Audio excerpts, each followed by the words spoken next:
요즘 분위기가 조정장이다 또는 하락장이다 많은 이야기들이 나오고 있는데 그 부분에 대해서 어떤 식으로 전략을 세우고 접근을 해야 되는지 그 부분에 대한 얘기를 오늘 한번 해보도록 하겠습니다. 자, 많은 분들이 일단 가장 궁금해하고 계신 것 중에 하나가 지금 현재의 모습이 분위기가 좋지 않다. 자, 그리고 몇 개월 동안 굉장히 가격이 떨어지고 있다. 바로 이 부분 때문에 많은 분들이 고민을 하고 계신데요. 자, 그러다 보니까 앞으로의 시장은 어떻게 될까에 대해서 궁금해 하신다라고 저는 생각을 하고 있습니다. 자, 그런데 사실상 이 부분을 너무 복잡하게 생각하기보다는 조금 간단하게 생각하는 게 좀 맞지 않을까라는 생각을 해봅니다. 일단 좀 단순화시켜서 한번 생각을 좀 해봐야 될 것 같은데요. 제가 제 책에서 언급을 해드렸던 부분이 뭐라고 얘기를 했었냐면 7단계 사이클이 있다. 자, 그리고 침체기에서 다시 상승기를 거쳐서 다시 쇠퇴기, 그 다음에 침체기로 오는 과정이 있는데 이 과정을 거치면서 저는 얼마 전에 제 책에 2021년 3월쯤이었던 걸로 기억을 하는데요. 그때 제가 뭐라고 표현을 했었냐면은 지금 시기는 확산기에서 급등기로 접어드는 시기로 보여진다라고 말씀을 좀 드렸습니다. 자, 그러니까 제 책에서 보시는 것처럼 제 단계별로 보게 되면 그 다음 단계는 쇠퇴기로 보여지죠. 자, 그러다 보니까 많은 분들이 그냥 쇠퇴기다. 이제 곧 침체에 빠지겠네. 이렇게 생각하시는 경우가 상당히 많습니다. 자, 그런데 저는 투자자로서 여러분들이 이런 큰 그림으로는 확인하시는 게 맞는데 이거를 갖다가 단편적으로 쇠퇴기다 또는 침체기다 이렇게 보지는 않으셨으면 좋겠다. 이런 말씀을 드리고 싶은데요. 왜 그러냐면 쇠퇴기나 침체기와 같은 장은요. 그 시기가 지나고 난 다음에 여러분들이 알 수 있거나 또는 확신을 하는 것이지 미리 정해져 있는 것은 아니다라는 말씀을 좀 드리고 싶습니다. 실제로 제가 투자를 했던 2008년부터 2013년, 4년 때까지의 모습을 보게 되면은요. 여러분들은 지금에 와서 2008년부터 침체기였어라고 하는 부분을 알고 있지만 당시 투자자들은 이제 침체기구나라고 하는 걸 느꼈던 거는 제 기억으로 한 2012년 정도, 즉 2011년, 2009, 2010, 2011년 이 몇 년간에 걸쳐서는 이 시장이 침체기라고 생각하시는 분들이 별로 없었다라고 저는 생각이 들어요. 오히려 그때 다른 방법을 찾았다라는 거죠. 그래서 여러분들도 혹시 모를 장이 쇠퇴기 이후에 침체기가 오더라도 그렇게 생각할 필요는 없다. 그 부분을 먼저 설명을 드리고 좀 말씀을 좀 드리고 싶습니다. 제가 금방 전에 말씀을 좀 드렸던 것처럼 상승장이라고 하는 장은 일단 상승기가 시작되고 난 다음에는 보통 확산기라고 해서 여러분들이 투자자가 느는 현상이 보이고요. 자, 그 다음에 나타나는 현상이 급등기라고 해서 그동안 부동산에 관심이 없었던 사람들이 많은 사람들이 몰려드는, 즉 수요가 증가하는 급등기라는 시장이 존재를 하죠. 그리고 그 장은 여러분들이 현재 얼마 전에 보셨다는 것을 알고 계실 겁니다. 자, 그런데 이 부분을 한 가지로 그냥 쉽게 표현하면 상승기입니다. 그리고 그 다음에 생각하셔야 될 게 뭐냐면 앞으로 어떻게 될 것이냐. 근데 저는 이 부분을 굉장히 간단하게 생각을 하고 있어요. 일단 제 개인적인 생각으로는요. 첫 번째, 상승기가 지속될 것이다. 물론 지금 나타나고 있는 현상은 일단 고려하지 마셨으면 좋겠습니다. 왜 그러냐면 어쨌든 진행되는 건 뻔하다. 왜? 상승기가 지속될 것이다. 자, 그 다음에 우리가 알고 있는 것처럼 또는 우리가 두려워하는 것처럼 쇠퇴기가 시작이 될 것이다. 이 둘밖에 없다라는 것이죠. 자, 그러면 이 상황에서 여러분들의 전략을 어떻게 세워야 되느냐라고 하는 부분을 생각을 해보시는 게 맞다. 자, 그런데 상승기가 지속된다라고 하게 되면 제가 볼 때는 상승 총량은 예전과 같이 예전보다는 분명히 줄어들 거라고 하는 것들은 인정하셔야 될 거다. 자, 왜 그러냐면요. 여러분들 알고 계시겠지만 바닥을 찍고 서울과 수도권의 부동산 시장이 상승했던 그 시간을 생각해 보면 2013년에 바닥을 찍었습니다. 2014년도부터 2022년까지 몇 년인가요? 약 7, 8년이 넘도록 상승장이 이어졌다. 그러면 그때 여러분들이 초창기에 알고 있는 가격보다 지금 굉장히 많은 가격이 올랐다. 그런데 이 상황이 계속 진행된다? 이게 가능한 일일까요? 그거는 아닐 거다. 자, 그렇다면 분명히 상승의 총량은 줄어들 거다라고 하는 부분. 바로 직전의 상황을 여러분들이 다음에도 기대하고 이렇게 투자를 해야지라고 하는 부분이 있겠지만 그 부분은 여러분들의 희망사항일 뿐 사실상 상승의 총량은 줄어들 거다라고 하는 부분으로 여러분들의 생각을 조금 바꾸셔야 된다. 왜 그러느냐?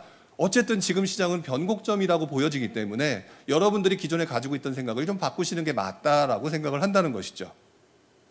자, 그래서 지금 제가 먼저 말씀을 드리고 싶은 것은 상승의 총량이 줄어든다. 자, 그렇다면 기존에 여러분들이 알고 있던 투자 방식, 투자 경험, 특히 이번 장에서 처음 투자하셨던 분들이 있으시죠. 자, 그렇다면 이분들은 어떤 생각을 하셔야 되느냐? 내가 알고 있는 것이 조금 틀려질 수 있다. 이 부분에 대해서는 한 번쯤 이제부터는 생각을 할 필요가 있겠다. 자, 그리고요. 쇠퇴기가 시작을 하게 된다면 말 그대로 여러분들이 보셨던 지금의 모습, 어느 지역이 얼마가 떨어진다, 뭐 3억이 떨어졌네, 5억이 떨어졌네 라고 하는 그런 현상들이 나타나고 있습니다. 자, 그러면 여러분들한테 한번 질문을 던져보면 어떤 생각을 할지 한번 생각을 해보시기 바랍니다. 집값이 떨어진다고 했을 때 과연 그럼에도 불구하고 여러분들은 투자를 계속 하시겠습니까? 아니면 포기하시겠습니까? 즉, 투자를 한다는 말은 다른 방법을 찾는다는 얘기죠. 아마 대부분의 사람들은 포기한다가 아니라 다른 방법을 찾으려고 할 것이다 라고 생각을 하실 거라고 저는 생각이 들고요. 결국 어떤 부분이 발생되냐면 여러분들이 알고 있는 기존 투자 방식들 되게 많았을 겁니다. 기존에 투자하셨던 여러 방법들이 있었을 텐데 그 투자 방법이 조금씩 변화되면서 기존에 여러분들이 모르는 투자 방식 또는 예전에 유행했던 투자 방식들로 전환될 가능성이 높다. 특히 이 자리에 연세가 있는 분들이 좀 있으신 걸로 기억을 하는데요. 보여지는데 여러분들이 2008년부터 2013년도에 그 당시 상황을 보게 되면 그 당시의 상승장, 우리들이 지금 알고 있는 뭐 서울이 오르게 되면 경기도가 오르고 지방이 오르고 갭 투자를 하고 이런 투자 방식들이 계속 변화되고 있었고 그 이후에는 뭐 경매라든지 또는 기타 수익형 투자라든지 이런 식으로 뭔가 바뀌었다라고 하는 걸 알고 계실 겁니다. 자, 다시 말하면 앞으로 시장 변화에 따라서 정말로 조정장이나 쇠퇴기가 이루어진다라고 한다면 기존 투자 방식은 점점점 다른 형태로 바꿔갈 거다. 자, 그렇다면 방향성은 두 가지겠죠. 상승의 총량은 줄어드니까 이제부터는 모든 지역이 오른다라고 하는 방식으로 가지 않을 테니 선별적으로 어느 지역을 투자하는 게 굉장히 좋을까라는 고민을 하셔야 되고요. 또는 시장이 바뀌었을 때 기존에 알고 있는 투자 방식이 아닌 사람들은 점점 어떤 방식으로 움직이고 있느냐 또는 과거에 어떻게 움직였느냐 이 부분에 대해서 여러분들이 생각을 하셔야 된다는 얘기입니다. 자, 그래서 저는 이 시장에 그리고 바로 지금 모습이 어떤 모습이라고 생각을 하냐면요. 첫 번째, 지금까지 우리가 본 것은요. 상승장에 나타나는 대표적인 현상들만 보셨습니다. 자, 그런데 앞으로는 이전보다는 분명히 상승의 총량이 줄어든다는 것을 인정하자. 자, 그리고 현재 시장 환경은요.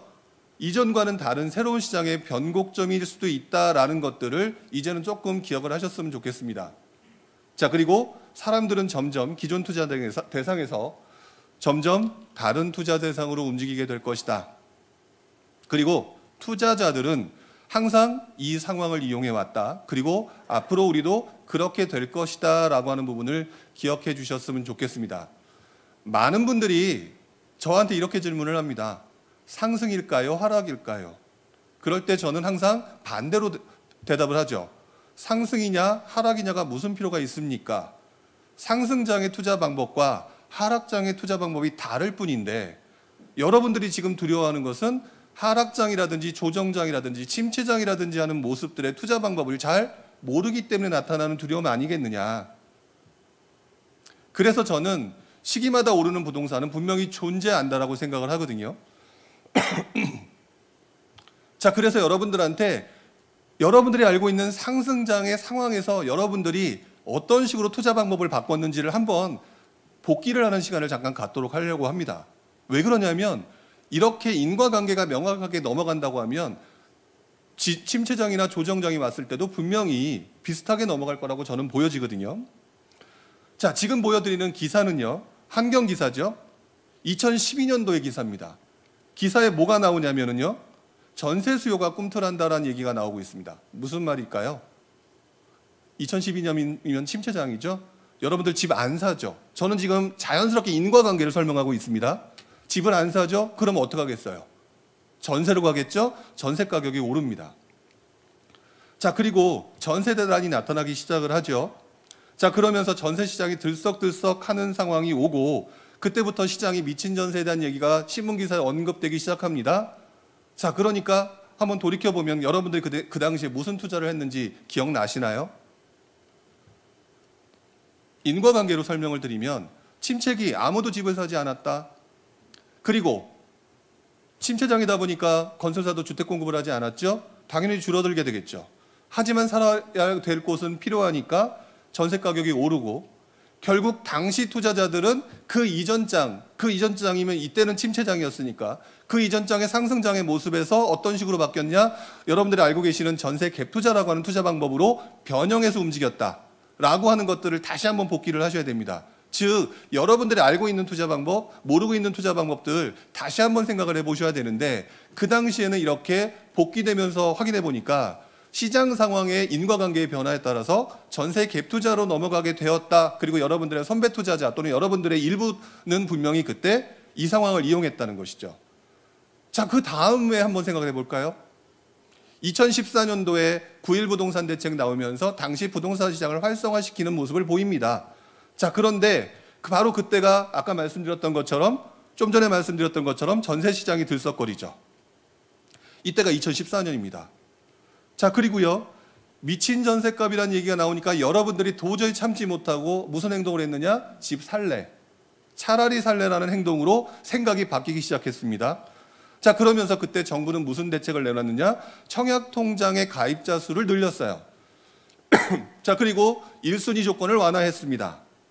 자, 그리고요, 분양권 투자가 쉽도록 전매 제한을 완화를 했죠.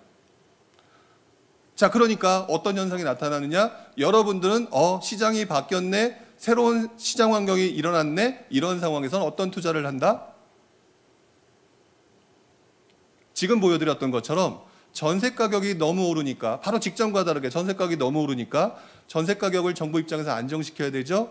그러니 차라리 매수를 하도록 유도를 하죠. 정부가 청약제도 개편을 하죠. 분양권 전매 기간 축소를 했죠. 그러니까 여러분들은 청약시장, 분양권 시장에 관심이 생기면서 당시 투자자들이 여러분들 알고 계신 것처럼 분양권 투자, 그러다가 시간이 지나면서 여러분 많이 들어본 내용이 있을 겁니다. 줍줍이라는 거 들어보셨죠? 그런 투자 시장으로 바뀌었다는 거죠. 자, 이런 식으로 시장이 바뀌어온 것들은요, 그 다음에 여러분들은 상승장에 아무거나 사면 됐다라고 생각했는지 모르겠지만 돌이켜보면 이 움직임은 항상 똑같습니다. 자, 그 다음에 어떤 현상이 일어났는지를 다시 한번 정리를 해보겠습니다. 분양권 시장이 들썩거립니다. 자, 그러다 분양권 시장이 들썩거리고 집을 사는 사람이 늘어나니까 이제 드디어 다주택자 규제가 나왔죠. 자, 그러면서 여러분들은 분양권 가격이 올라가니까 신축이 아파트가 많이 올라가는 걸 봤습니다. 여러분들이 신축 아파트 이거 좋네. 그 중에서도 어디? 서울이네. 그러면서 똘똘한 한 채, 어디가 오르고 어디가 좋고, 자, 이러면서 똘똘한 한 채 가격이 오르고, 그러다 보니까 무슨 현상이 일어났느냐? 바로 얼마 전까지 유행하던 전세갭 투자에 대해서 시장에서 이렇게 표현하고 있죠. 전세갭 투자의 종말이다. 즉 굉장히 유행했던 시장이 지나가면서 자연스럽게 우리가 서울의 똘똘한 한 채로 시장의 흐름이 바뀌었다는 겁니다. 제가 지금 이것들을 설명시켜 드리는 가장 큰 이유는 그러면 앞으로 어떻게 될 거냐라고 하는 인과관계를 설명시켜 드리기 위해서이니까 다시 한번 이 부분을 조금 더 정확하게 한번 살펴보셨으면 좋겠어요. 자, 지금 제가 말씀드렸던 것처럼 아파트 가격이 오르기 시작합니다. 자, 그 다음에 너무 오릅니다. 규제가 시작됩니다. 자, 어디를 사야 될까? 규제에도 안정한 곳이 어디냐? 자, 그러니까 서울의 신축이 좀 더 오르는 것 같네. 그러니까 서울의 신축 똘똘한 한 채네. 자, 그런 상황이 되니까 여러분 어떠셨나요? 대부분의 사람들이 똘똘한 한 채인데 서울로 집중했었죠. 그래서 서울의 가격이 많이 올랐죠. 시장 환경이 계속해서 변하니까 여러분들의 투자처가 바뀐 건데, 여러분들은 이거를 상승장에 퉁쳐서 아무거나 사도 오른 것처럼 지금 기억하고 있을 뿐이에요. 그리고 침체장에도 여러분들은 분명히 환경 변화에 따라서 움직일 게 뻔하다라고 얘기하는 거죠. 자, 그 다음 단계 다시 한번 보도록 하겠습니다. 서울의 똘똘한 채가 엄청나게 오르기 시작합니다. 자, 그러면서 규제를 했는데 여러분들이 처음에는 두려워했었어요. 이렇게 규제를 하니 서울의 아파트가 떨어지지 않을까? 자, 그랬는데 기사에서 보시는 것처럼 이렇게 서울의 아파트가 떨어지지 않습니다. 서울의 신축 아파트 떨어지지 않고요. 강남 아파트 가격이 오르기 시작하는데 서울의 신축 아파트가 너무 비싸니까 어떤 현상이 일어나느냐? 이제는 신축이 될 것에 대해서 관심을 갖기 시작하죠. 자연스럽게 인과관계가 신축과 연관되는 재건축과 재개발로 넘어가는 현상이 나타나게 됐고요. 서울의 집값, 그중에서도 강남 재건축부터 시작해서 오르기 시작하니까 여러분들 아마 많이 들어보셨겠지만 강남 다음에 마용성, 그 다음에 노도강 이런 얘기 분명히 보셨을 거 아닙니까? 자, 그렇게 자연스럽게 넘어갔다는 거죠. 밑에서 보시는 기사처럼 이렇게 재개발, 그리고 저평가됐다. 강남이 오르고 마용성이 오른다니까 여러분들이 무슨 행동을 했느냐? 싼 것, 투자할 곳을 찾기 위해서 저평가된 강북으로 이동해서 노도강이 움직였던 거 아닙니까? 노도강이 어쩔 수밖에 없이 움직인 게 아니라 여러분들이 시장 환경 변화에 따라서 움직였기 때문에 이렇게 움직였다는 것이고요. 자, 이런 것들이 서울 전역이 움직임이 세지니까 그 다음에 여러분들이 무슨 행동을 했나 잘 돌아보시면 어떠신가요? 경기도로 이동했죠? 자, 경기도 중에서도 여러분들 이왕이면 과천이라든지 분당이라든지 광명이라든지 이런 것부터 움직이셨을 겁니다. 자, 그렇게 해서 움직이시다가 그 다음에 최근에는 어디로 움직였는지 아마 생각해 보시면 잘 알고 계실 거예요. 이천이라든지, 그렇죠? 동두천이라든지 이런 외곽적으로 움직이면서 더 나아가서는 지방장으로 이동하는 모습이 나타났던 것들, 이렇게 시장이 움직였다. 지나고 보니까 여러분들은 많은 분들이 저한테 궁금해 하시지만 사실상 여러분들이 투자할 곳을 찾기 위해서 움직이는 결과에 따라서 투자처가 생겨났다는 것이죠. 지금 제가 말씀드렸던 전세 갭 투자 앞에 있었죠. 그 시절에 과연 여러분들이 경기도 이천이라고 하는 곳들의 투자처가 될 것이라고 생각해 보셨나요? 공시지가 1억 미만에 대해서 투자처가 될 거라고 생각을 해보셨나요? 안 되셨죠. 그런데 어느 순간 바뀌었다. 시장 환경과 정부 정책의 변화에 따라서 이런 현상이 나타난다는 거예요. 지금 이 내용을 다시 한번 정리를 하게 되면요, 인과관계가 또 명확합니다. 규제에도 서울 신축 선호는 계속됐죠. 신축이 될 것에 대한 관심 늘어났죠. 너무 많이 올라서 살 수 없으니까 서울 말고 괜찮은 곳. 결국 이 상황을 여러분들은 이용했다라는 얘기입니다. 정리를 해보면요, 시기마다 오르는 부동산은 분명히 존재한다는 것을 기억하시면 돼요.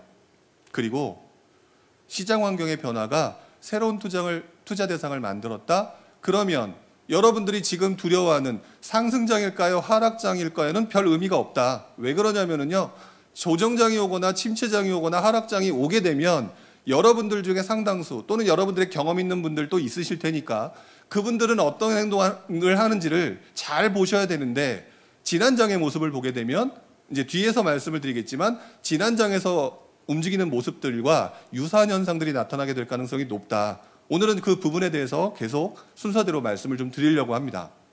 자, 그래서 우리 행동을 바꿀 수 있는 시장 변화 요인이 무엇일까? 솔직히 말씀드리면 이제 조정장 또는 변곡점이 시작된 초창기입니다. 정부도 방향성을 잘 못 잡고 있고요. 그러니까 규제 완화했다가 금리는 올렸다가 막 정신이 없죠. 자, 그런 상황에서 여러분들이 너무 급하게 움직일 필요는 없어요. 상승장이 지나고 나면 또는 그 와중에 잠깐 조정기가 올 때는 투자 속도가 느려집니다. 걱정하지 마시고 투자 속도를 조금 줄이셔도 된다. 왜? 방향성이 나와야 그 다음에 투자처로 이동하잖아요. 일단 금리의 변화 부분이 있을 것이고요. 그 다음에 정부 정책 변화가 있을 것이기 때문에 여러분들은 바로 이 부분에 대해서 생각을 해주셨으면 좋겠어요. 지금 당장 아마 오늘 오신 분들이 어디를 가야 되느냐라고 하는 기대를 하셨다면 솔직히 말씀을 드리면 이제부터 분위기가 반전되는 그 과정이 몇 개월에 걸쳐서 천천히 나타날 가능성이 높다. 앞으로 하반기에 정부 정책이 또 나오겠죠? 그렇죠? 그 다음에 금리 인상 어떻게 될지 나오겠죠? 이런 것들에 따라서 방향성이 결정될 거기 때문에 일단 속도가 느려질 것이다 라고 하는 것들은 조금 인정해보자.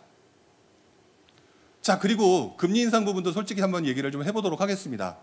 금리 인상이 가장 큰 이슈라고 얘기를 하는데요, 금리가 앞으로 계속 오르기만 할까라고 하는 부분을 좀 한번 생각을 해볼게요. 지금 제가 보여드리는 것은 매매가 상승률입니다.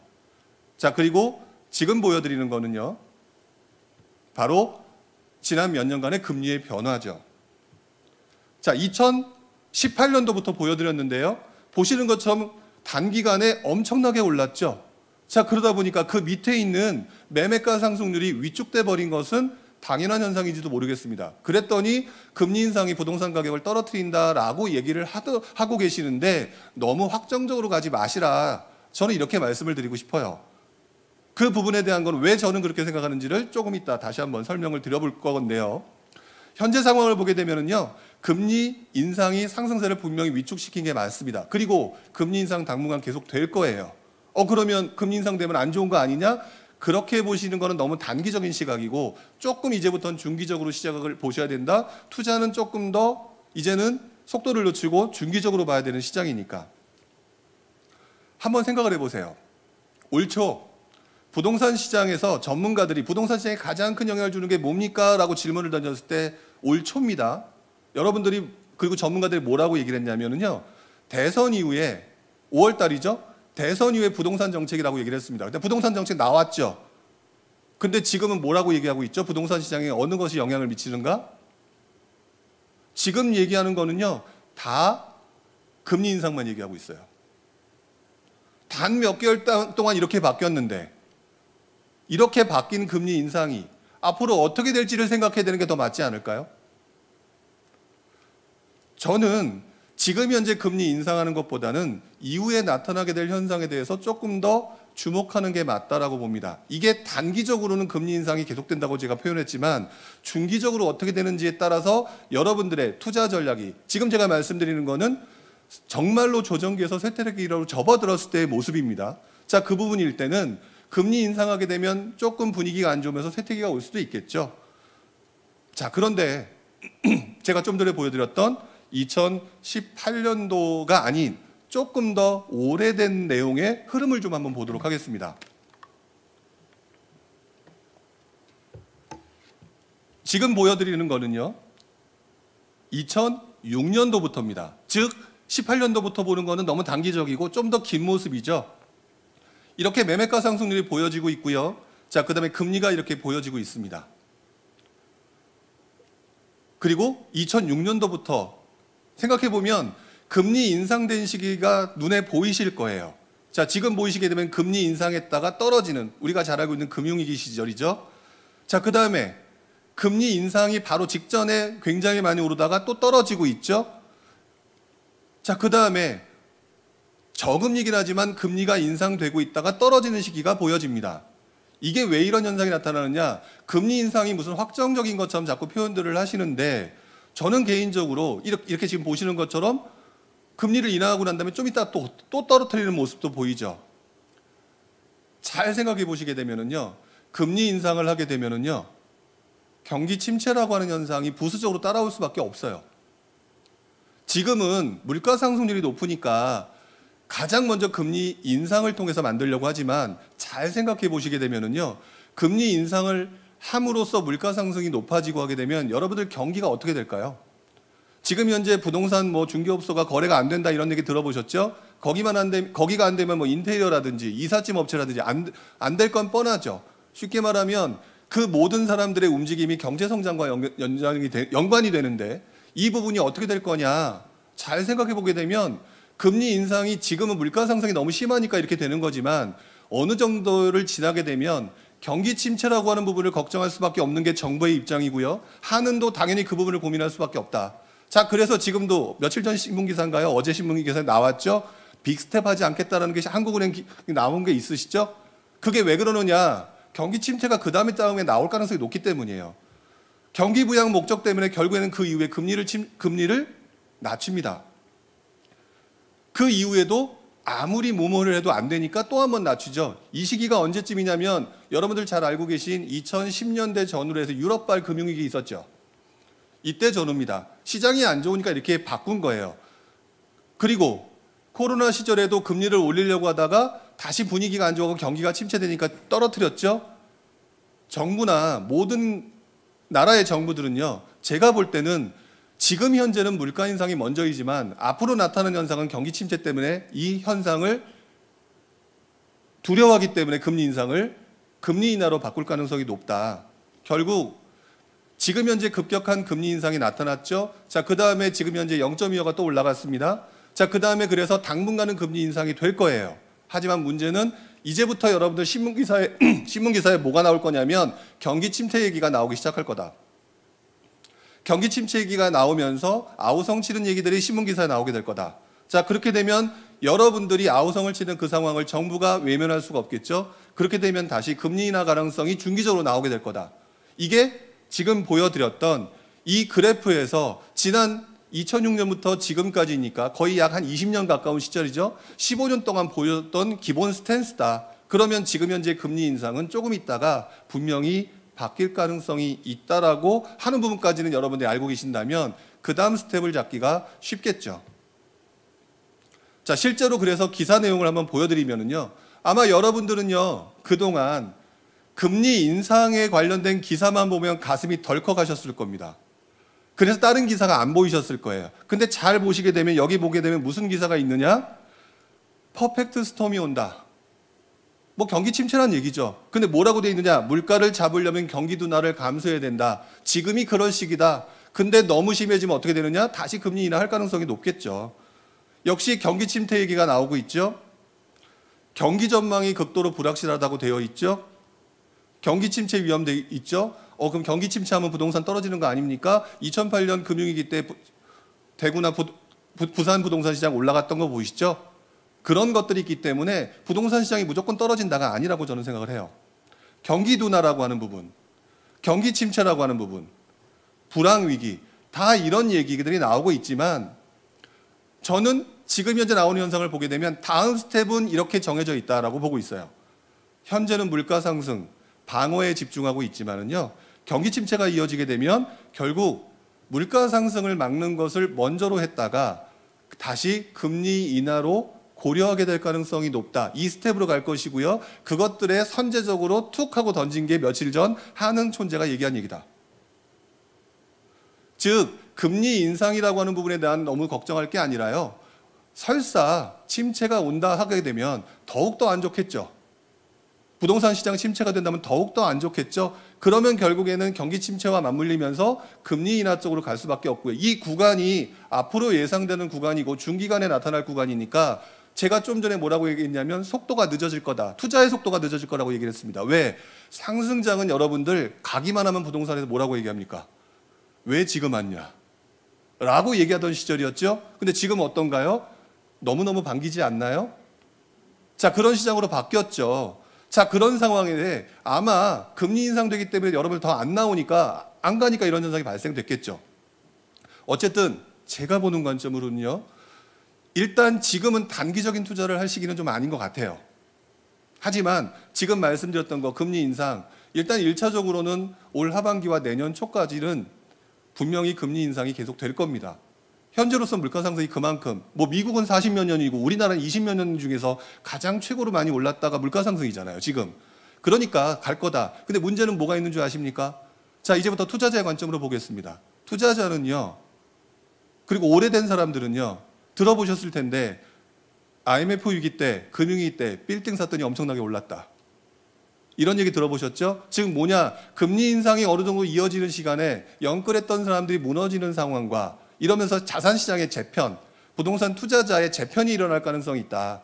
그러니까 여러분들은 너무 급하게 움직일 만한 시기라기보다는 지금부터는 금리 인상이 어느 정도 이어지고 그 다음에 금리 인하까지 이어지게 된다면 그러면 다시 여러분들 금리 인하까지 되고 어떤 행동을 할까요? 뭔가 움직이려고 하지 않을까요? 이미 그래서 저는 여러분들은 지금 시장 환경에서 언론에 너무 영향을 받고 기사 제목에 영향을 받고 계신 건 사실이지만 이미 시장은 영향을 받고 있는 것 같아요. 여러분들이 조금씩 행동을 바꾸고 있다는 거죠. 보시는 것처럼 구매력은 확실히 떨어졌어요. 인정하자고요. 그래서 제가 아까 상승 총량이 예전 같지는 않을 거다라고 솔직하게 얘기를 하는 거예요.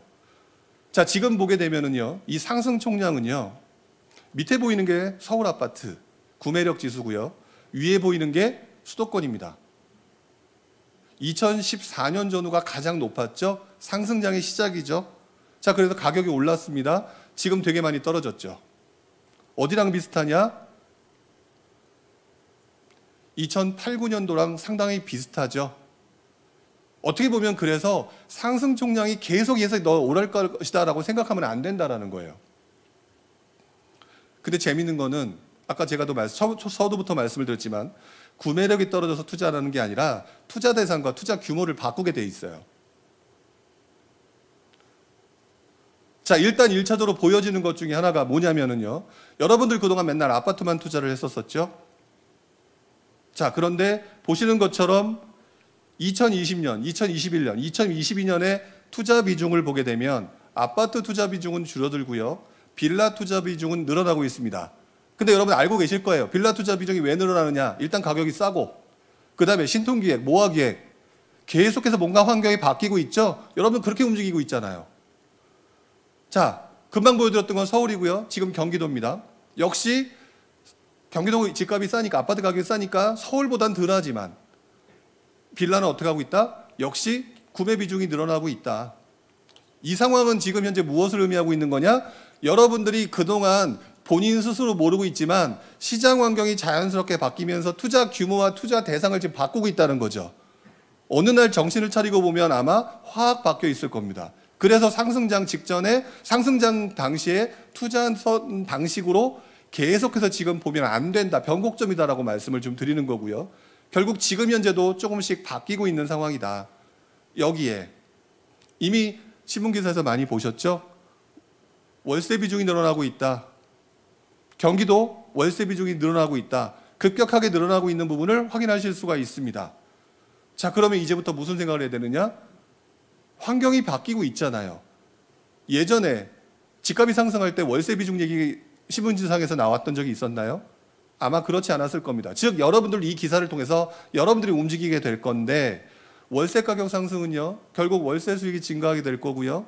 그 다음에 전세 가격이 상승할지는 아직 모르죠. 왜?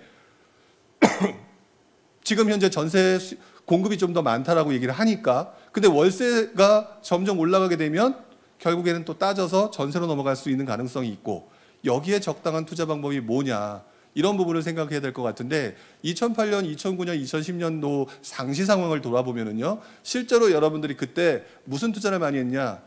그때까지 오르지 않았던 서울의 빌라, 경기도의 빌라, 그 다음에 소형 오피스텔, 이렇게 소액으로 투자할 수 있으면서 그동안 오르지 않았던 대상을 찾아서 움직였다. 그래서 여러분들이 지금 있잖아요. 내가 이렇게 했던 투자 방식이 왜 안 되지라고 생각하시면 안 돼요. 지금부터는 바뀌는 시장이거든요. 그래서 지금 사람들이 어디로 움직이고 있느냐라고 하는 부분들을 보셔야 되는데, 사실상 이거를 보여드릴 만한 특별한 지표가 눈에 띄지 않아서 사실상 제가 몇 가지를 좀 확인하는 가운데서 일단 하나를 보면서 조금 유의미한 게 있어서 좀 가져와 봤습니다. 자, 지금 보게 되면은요, 기준금리 변화와 서울의 평형대별 매매가 지수가 움직였던 내용을 좀 보여드리려고 하는데요. 지금 보여드리는 건 서울의 대형 아파트, 그리고 당시에 똘똘한 한 채라고 얘기했던 것들은 대형 아파트였습니다. 그래서 이게 메인이었죠. 자, 그리고 밑에 보여지는 것은 중형 아파트의 매매 가격 지수입니다. 그리고 노란색으로 보여지는 것은 소형 아파트의 움직임이죠. 그리고 금리 부분을 보여드리게 되면은요, 실제로 시장이 바뀌고 침체장, 쇠퇴장이 왔다라고 생각했던 시점은 바로 여기. 이때가 지금 제가 말씀드렸던 9년, 10년, 11년 이때죠. 자, 이때부터 무슨 현상이 일어나는지를 자세히 보시게 되면 예전에 유행했던 대형 아파트는 하락세를 그대로 이어지고 있죠. 근데 반면에 이 시점부터 소형 아파트가 움직이는 모습을 보입니다. 여기서 한 가지 좀 조심하셔야 될 것은, 제가 그래서 또 오해할까 봐 미리 말씀드리지만, 그래서 소형 아파트가 오른다가 아니에요. 소형 아파트가 오른다가 아니라 당시 여러분들의 선배들, 그리고 저도 마찬가지겠지만 무슨 생각을 했느냐. 일단 너무 많이 올랐고요. 대형 아파트는 똘똘한 채다 보니까 너무 많이 떨어졌고요. 투자는 해야 되겠고요. 이런 상황에서 나타났던 현상이 뭐냐? 소액으로 투자할 수 있는 대상을 찾았고요. 그리고 아까 복귀했던 거 기억나시죠? 맨 처음에 침체장이 오니까 그 이후에 나타났던 현상이 전세 가격 상승이죠. 가장 많이 오르지 않았던 아파트가 소형 아파트고, 가격도 구매력이 부족한 상태에서 할 수 있는 것. 근데 전세가 올라간다? 갭 투자가 활성화될 수밖에 없는 구조가 만들어지니까 그 당시에는 소형 아파트가 올랐거든요. 결국 제가 볼 때는 만약에 쇠퇴장에서 조정장 쇠퇴장을 거쳐서 침체장으로 접어드는 구조라고 한다면, 제가 말씀드렸던 것처럼 이제부터 여러분들이 알고 있는 기존 투자 방식에서 벗어나서 점점점 기존에 알고 있는 메인이 아니라 새로운 테마를 찾아서, 아까 말씀드렸던 공시지가 1억 미만이라고 하는 환경 변화에 따라서 여러분 투자처를 찾은 것처럼 그렇게 움직이게 될 가능성이 높다라고 저는 말씀을 좀 드리고 싶어요. 다시 한번 언급을 하지만 소형 아파트가 움직인다가 아니라 여러분들이 앞으로 시장 환경이 지금 정부 정책도 변화가 될 거고요. 그다음에 금리 인상이 진행되면 많은 사람들이 물건들을 내놓게 되겠죠. 그럼 가격이 싸질 수 있는 상황도 오겠죠. 누군가는 그걸 또 이용해서 투자하는 방법을 만들어내게 될 건데 일단 지금 현재 보여지는 모습으로 보게 되면 이런 쪽이 조금 더 대세가 될 가능성이 높다. 실제로 보게 되면 지금 보여드리는 기사 2008년도 기사입니다. 자, 이 기사와 지금 현재의 모습을 잘 한번 생각해 보시기 바랍니다. 왜냐하면 15년, 16년 전의 모습이죠. 여러분들의 선배인데요. 사실상 여러분들하고 동시대 살고 계신 분들입니다. 무슨 말이냐? 그분이란 얘기예요. 아마 비슷한 움직임을 보일 가능성이 높은데 보시는 것처럼 침체되는 시장에 오피스텔이 올해도 인기 있다. 왜 그랬는 줄 아세요? 전세 가격이 올라가니까 전세계 투자가 가능해요. 월세가 올라오니까 월세 수익률이 높아요. 자, 그 다음에 아까 말씀드렸던 소형 얘기했었죠. 서울과 수도권에. 대출이 그 당시에 쉽고 세금 부담 적고 이다 보니까 그 당시 중소형 아파트가 올랐고요. 자, 그 다음에 소형 아파트가 당시를 기준으로 얘기하게 되면 주택 임대 사업이라고 하는 부분에 따라서 각광을 받기 시작을 합니다.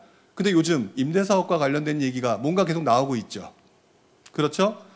물론 지금 내용은 과거랑 좀 다르겠죠. 아파트는 제외한다는 얘기가 있으니까. 어쨌든 하반기에 정부의 정책이 어떻게 나와야 될지를 좀 봐야 될 것 같습니다. 하지만 이 부분이 지금 과거와 좀 비슷한 모습이 있고요.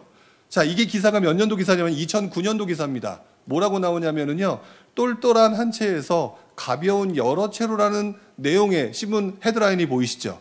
근데 요즘 다주택자 중과 어떻게 하고 있나요? 완화 쪽으로 가고 있죠. 자, 그렇다면 여러분들은 무슨 행동을 하게 될지 앞으로 미래가 어떻게 될까? 이것보다는 실제로 앞으로 내가 이 상황이라면 어떤 식으로 하는 게 유리할까? 아마 이 생각을 하게 되면은 이 방향으로 흘러가게 될 가능성이 높다. 그리고 지금도 최근 들어서 강남 오피스텔의 움직임이 강해졌다는 얘기 들어보셨을 겁니다. 근데 생각해 보세요. 강남의 오피스텔이 특히 소형 오피스텔이 왜 움직였느냐?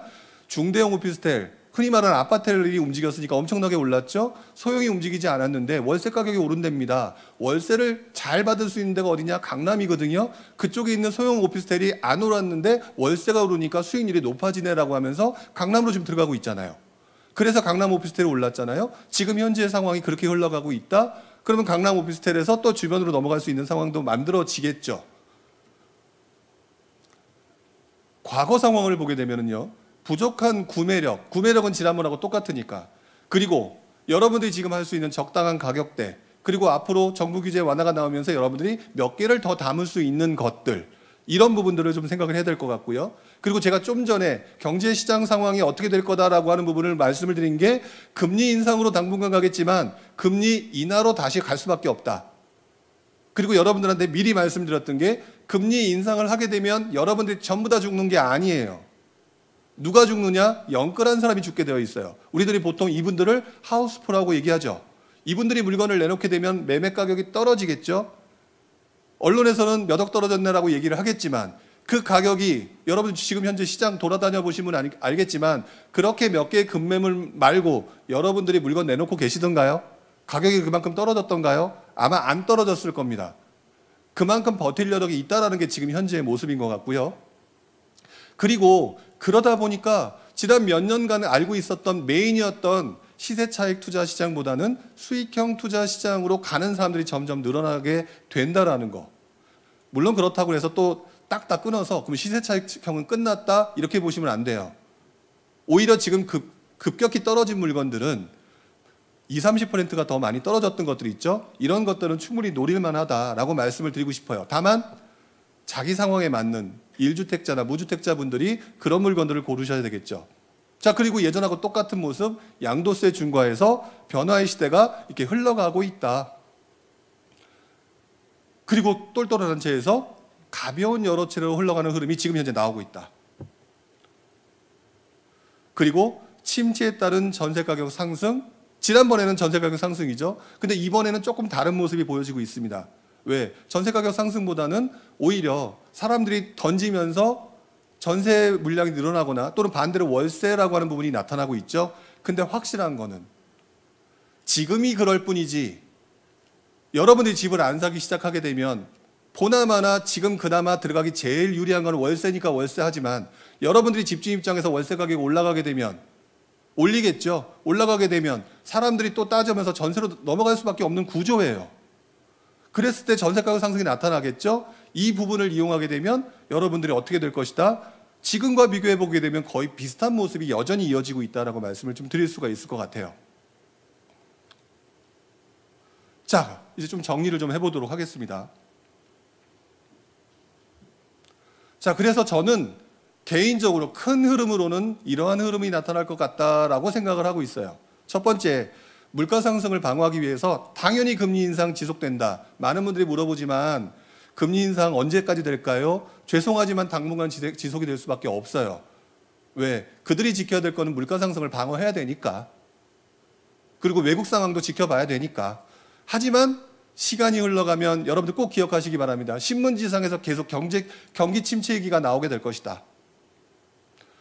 자, 그래서 한동안 금리가 인상되겠지만 이후 경기 침체 방어를 위한 금리 인하 여부에 대한 얘기가 계속 언급되면서 여러분들 중에 일부 영끌했었던 분이거나 견디지 못하거나 그런 분들이 조금 무너졌던 급매물이라고 하는 부분들이 나오게 될 것이다.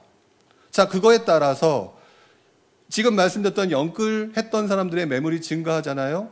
월세 가격 상승이라고 하는 부분들, 그러면 수익형 상품들에 대한 언급들이 증가되고 그리고 관심이 증가되게 되겠죠. 그러면 여기서 누군가는 영끌했던 사람들의 급매물을 사서 시세 차익을 볼 수 있는 방법을 택할 것이고요.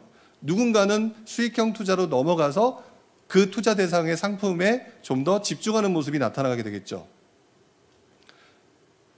결국 지금 상황은요, 사기만 하면 모든 지역이 올라가는 상승장의 모습이 아니라 구매력도 떨어졌고 많이 올랐기 때문에 선별적인 지역의 움직임이 나타날 가능성이 높아요.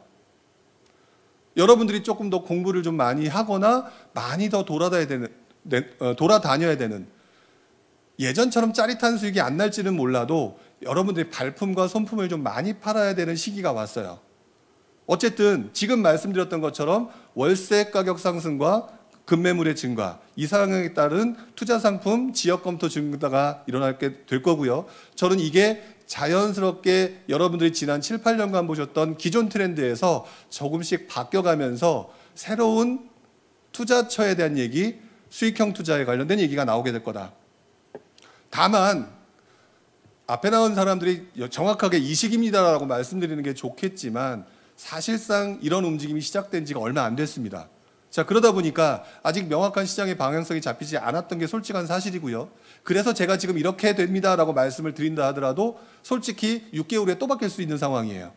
아직은 시장의 방향성이 나온 것은 확실하게 아니지만 올 하반기에 계속해서 지금 임대사업자 제도라든지 규제 완화라든지 조정적 해제라든지 기타 되게 많은 대책들이 나오게 되겠죠.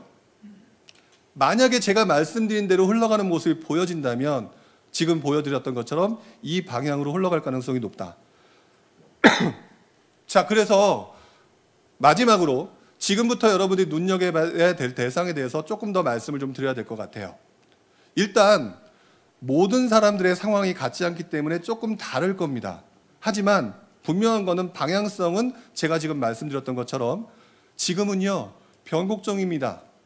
그래서 지난 몇 개월 동안 보셨던 내용, 보셨던 투자 방법, 이것들이 안 된다라고 스스로 느끼신다면 이제 변곡점이라서 바꿔야 될 때가 되었다라는 것들을 인정하시기 바랍니다. 왜? 저도 그 과정을 겪었었거든요. 자, 그래서 앞으로의 방법은요, 정부의 정책 변화에 따라서 가벼운 여러채로 갈 수 있을 가능성이 높다. 그러면 여러분들이 기존에 알고 있던 똘똘한 한 채라는 트렌드가 바뀔 가능성이 있고요. 그 다음에 수익형 물건에 대해서 괜찮은 수익이 나올 거 있으시면 과감하게 들어가셔도 좋다. 왜? 걔네들이 가장 많이 안 올랐으니까. 자, 지금 보셔드렸던 것처럼 임대사업자 제도라든지 취득세 완화라든지 정부 정책 따라서 이렇게 바뀔 가능성이 높다라고 말씀을 좀 드리고 싶고요. 자, 그리고 무주택자분들한테는 꼭 말씀을 드리고 싶은 것 중에 하나가 나중에 집을 사겠다라고 얘기하시는 분이 많아요. 침체장이 오고 다시 상승이 시작될 때 사겠다. 근데 제가 경험해본 바에 의하면 절대로 못 삽니다. 침체장이 몇 년간 이어지고 난 다음에 무서운데 더 떨어질 것 같은데 산다? 아니에요. 이럴 때는 지금 현재 관심이 떨어져서 언론에서 몇 억 떨어졌다고 나오는 지역, 이런 지역의 핵심 지역 청약에 집중해야 됩니다. 왜? 지금 가격이 싸거든요, 차라리. 물론 청약뿐만이 아닙니다. 일반 물건도 급매물이 필요하겠죠. 그 다음에 아직 분양가 상한제가 그대로 유지가 되고 있습니다. 일단 주변과 비교해서 분양가격이 저렴한 대상에 들어가야 된다. 지금 보여드렸던 공공분양이라든지 분양가 상한제 지역들 같은 경우, 실제로 검단 같은 경우는요, 정말 여러분들이 인천에 입주 물량 많다고 하는데 그쪽에 분양가가 싼 지역은 들어가요. 지금도 경쟁률이 높습니다. 왜? 안전마진이 확보되니까. 결국 안전마진이 확보된다는 얘기는 여러분들 중에 일부가 꼭 청약을 하지 않더라도 반대로 몇십 %가 떨어졌던 물건이라면 안전마진이 어느 정도 확보가 되겠죠.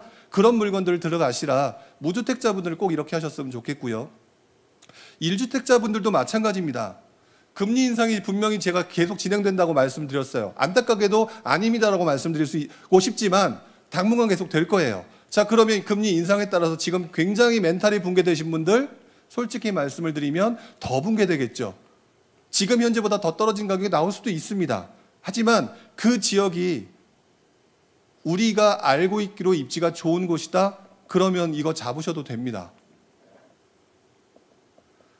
직전에 급등한 현재 낙폭 과대 지역들, 여러분들 지금 떨어지는 분위기이기 때문에 그렇게 얘기를 하고 계시죠? 겁나서 얘기하고 계시죠? 그래서 제가 금리 부분에 대해서 앞에서 보여드린 거예요. 금리 인상이 계속될 수 없다. 앞으로 움직임이 다시 하방으로 갈 수밖에 없다. 왜?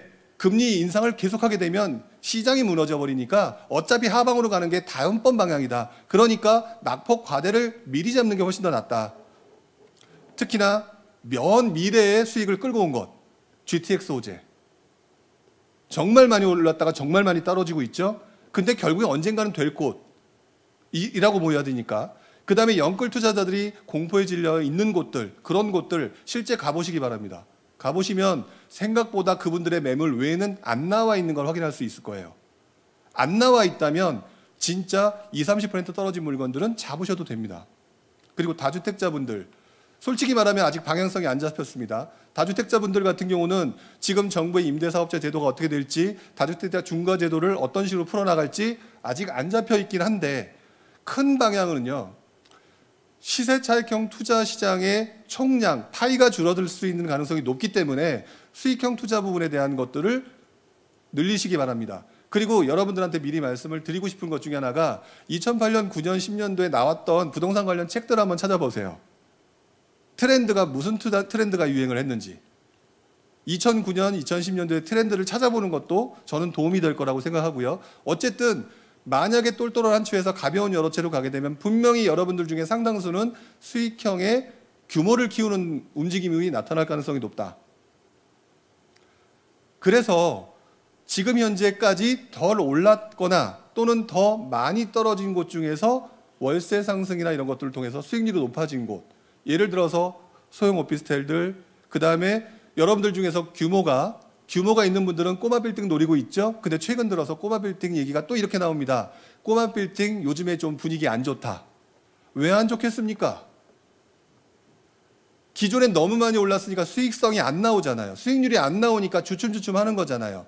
근데 그 당시에도 꼬마 빌딩 움직인다니까 많은 분들이 들어가셨겠죠? 들어갔는데 수익률이 안 나오는데 대출 연끌하셨던 분들은 또 견디기 힘들거나 좀 그렇다가 관리가 힘드네 기타 등등 해서 매물이 나오는 시기가 오게 되면 여러분들이 또다시 꼬마 빌딩을 들어갈 수 있는 기회가 나오게 될 거예요.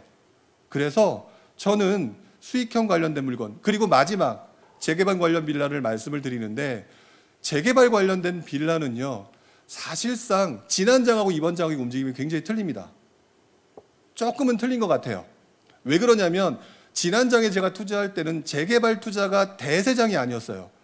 대부분의 사람들이 아파트가 먼저였습니다. 그런데 지금은요, 서울도 그렇고 경기도 그렇고 지방도 그렇고 재개발을 논하지 않고서는 신축을 만들어낼 방법이 없어요. 그래서 재개발이라고 하는 부분에 대해서 꼭 기억을 하셨으면 좋겠고요. 재개발에 대한 부분을 꼭 기억하게 되면 여러분들 재개발 빌라가 멸실이 되면은 나중에 어떻게 되는 줄 아세요? 멸실이 된다는 거는 그 물량들을 지우고 난 다음에 입주 물량이 늘어나게 되겠죠. 그 입주 물량 중에 멸실 물량은 제외해야 되는 시점이 옵니다. 그래서 입주 물량만 보는 시기가 또 바뀔 거예요. 자, 어쨌든 여러분들한테 꼭 부탁드리고 싶은 것 중에 하나가 다주택자분들은 잠깐 스테이. 왜 그러냐면 방향성이 아직 안 나왔다. 하지만 과거 사례로 봤을 때 분위기는 이렇게 흘러갈 가능성이 높다라는 말씀을 좀 드리고요. 어쨌든 지금 현재 나와 있는 이 모든 모습들은 현재 상승이다, 하락이다에 여러분들이 포커스를 맞추지 말기 바랍니다. 그리고 제가 지금 오늘 보여드렸던 것은 시세 차익형 투자 시장에서 분위기가 조정장이나 하락장으로 접어들었을 때 여러분들의 선배와 여러분들이 어떤 식으로 움직일 것이냐를 봤었을 때는 지금 보여드렸던 이 물건들을 이 대상 지역들로 움직이게 될 가능성이 높으니까요. 여러분들이 지금 현재 알고 있는 곳에서 먼 곳으로 가실 필요도 없습니다. 지금 현재 내가 살고 있는 곳, 내 주변 지역, 내가 가고 싶어 했던 지역, 이 지역들을 보시면서 그 대상 물건을 좀 잡으셨으면 좋겠다. 이렇게 말씀을 좀 드리고 싶네요. 이렇게 해서 오늘 제가 준비한 내용은 모두 다 끝났고요. 여러분들한테 조금이나마 도움이 되셨으면 좋겠다라는 마음을 안고 물러가도록 하겠습니다. 고맙습니다.